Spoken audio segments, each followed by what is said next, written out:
All right, so we're looking for shapes using the graphite that's on the blender, circular motion with blending, and you want to make sure you're still using the side of the blender. You want to keep your blender as pointy as possible for edges, sharp areas. And again, when you're blending, you want to first keep the shape, then fade out. So I'll review that. That's one thing that people are just kind of like, they're putting value in shapes and they're paying attention to where the value is and they're just blending over the whole thing, which, what's the point? Okay. All right, so let me demonstrate what that would look like on your final draft. All right, so I'm going to be shading, so therefore I have newspaper padding, my drawing, which I finished almost all, yeah, I did finish all my dark values. I also looked for, were there any shadows inside of the bag or a shadow from a piece of the bag? So I have a little shadow from that the strawberry is creating, so I added that like after. And so you're paying it, especially if you've added items or you're having stuff come out of the bag, look for any shadows inside of the bag. Okay. So for the top of the bag and these two flaps or folded parts, I'm going to have to stay really, really light. So I'm going to put scratch piece of paper under my hand.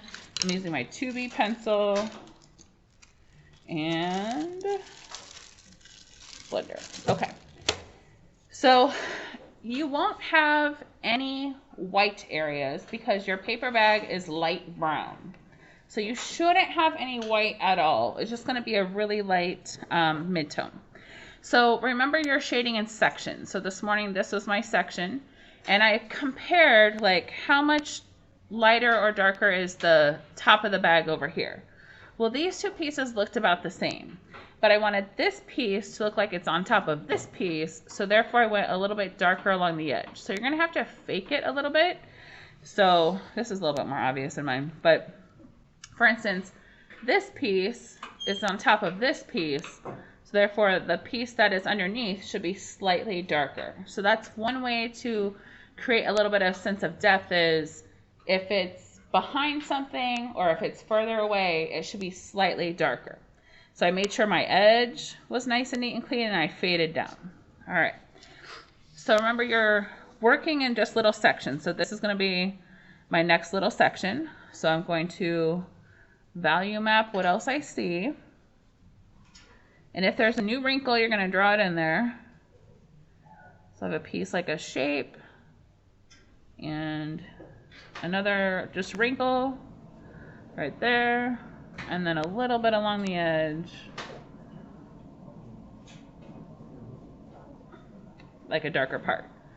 So you're value mapping very lightly because we don't want to see the outline and we don't want to see the value map. All of the values should create the form of your bag. All right, so with 2B pencil, I'm going to kind of outline my shape to get a clean, crisp edge, but match that value and fade in. Circular motion. And it goes all the way down to this crease, because then this is a separate little section for me, because there's like a lot of little value there. Yeah, so I have a shape of value, like it's an indented piece. Then I just have a line or a wrinkle. So the lines or wrinkles, if it's just a line, it makes your bag look flat and cartoonish. So even if it's subtle, you're like, the value is barely there. Just put it in there. Because you also need it to kind of move around and make your light tones. So I'm asking myself, is it darker or lighter above or below this line? Or if I had this line, is it darker or lighter to the left or to the right? So you have to ask yourself some questions before you start. And it's slightly darker below. All right, then I have this slightly darker edge. And it becomes much darker below that line. It kind of folds down. It flows into the next section. All right, then I'm going to double check over here. Is there anything else I did not draw? There's like a slight indentation, and so if it's just slightly popped out or sunken in, I'm just going to add value in that general area. All right. Then when you blend, so this is the part where you first want to keep the shape. So I'm going to outline my shape. Blend in. I'm going to outline my shape. Blend. Going along the edge of the crease. Fading down. And the edge of that one. All right, then with the graphite that's on my blender, I kind of go back and blend over it again. But then you're going to lighten your pressure.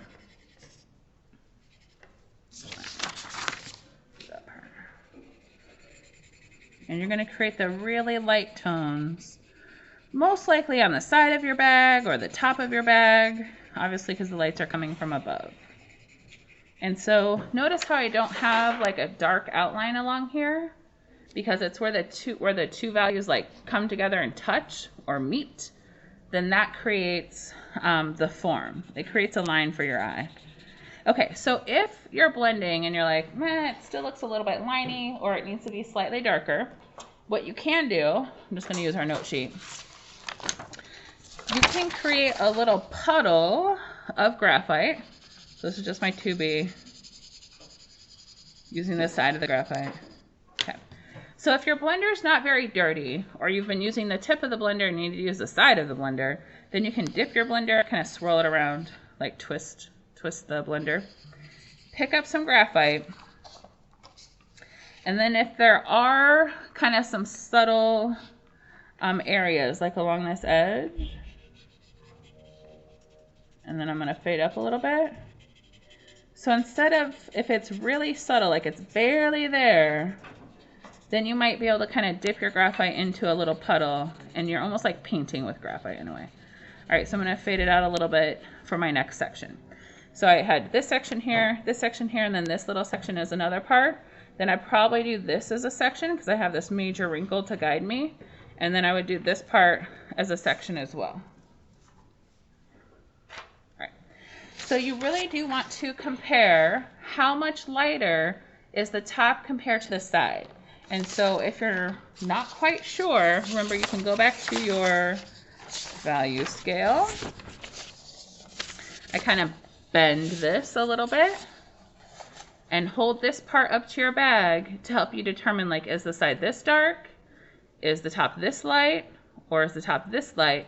But you shouldn't have any white. So later on, Friday or Monday, we're going to go back and erase out, like, if there are any pieces that like come to a point and there's like a little bit of a highlight that is white, we'll go back and erase that out. But we're going to like refine our darks a little bit before doing that. So just keep in mind that you should have range of value even in the light part. It's just going to be much lighter ranges of value. All right, so if you're ready to start shading, I just want to take a look at your final draft, and you're going to start with the darker values. And if you need to review that video, it's already in Google Classroom. And then if you're really far behind, this video will also be in Google Classroom to remind you about light values. All right, go ahead and get out your paper bags, push to the top of your table.